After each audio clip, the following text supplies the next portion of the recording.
उसको मैं लीडरशिप नहीं कहूँ, दैट्स नॉट लीडरशिप। कश्मीर के मुख्तलिफ ATM में काम कर रहे सिक्योरिटी गार्ड्स ने प्रेस इनक्लेव श्रीनगर में एहतजाज किया। तनख्वाहों में कमी और एक निजी सिक्योरिटी एजेंसी की जानिब से नई रजिस्ट्रेशन फीस पूछने पर यह एहतजाज किया गया। एहतजाजियों ने कहा कि नए अहकामात मुश्किल हालात में खिदमत अंजाम देने वाले गरीब सिक्योरिटी गार्ड्स के मफादात के खिलाफ हैं।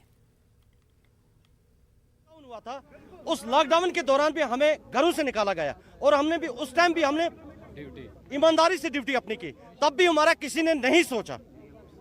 और फिर इतना करने के बावजूद हमारे साथ ये नाइंसाफी हो रही है। क्यों हो रही है, ये कौन कर रहा है?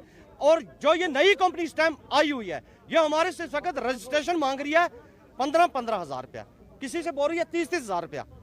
ये कौन सी नाइंसाफी हो रही है, ये कौन सी चोरी हो रही है, ये कौन सी डकैती? जम्मू में मुख्तलिफ बैंकों की ATM और सरकारी व निजी इमारतों के सिक्योरिटी गार्ड्स ने एहतजाज किया। सिक्योरिटी एजेंसीज की जानिब से उनकी तनख्वाहों में कटौती के खिलाफ एहतजाज किया गया।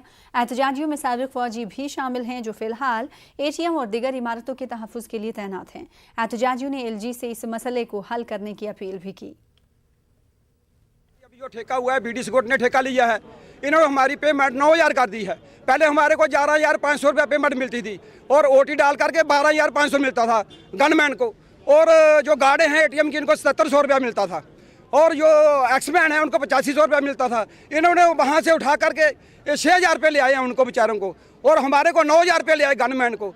सर मेरी एक दरख्वास्त है अपने गवर्नर साहब से, हाथ जोड़ के विनती है सर, हम लोग गरीब आदमी हैं, हम लोगों को ज़्यादा मत सताओ। हम बहुत सताए हुए हैं, पहले कोरोना के सताए हुए थे, अब ये लोग हमारे को सता रहे हैं। श्रीनगर में आज क़ुव्वत गोआई व समात से महरूम नौजवानों ने एहतजाज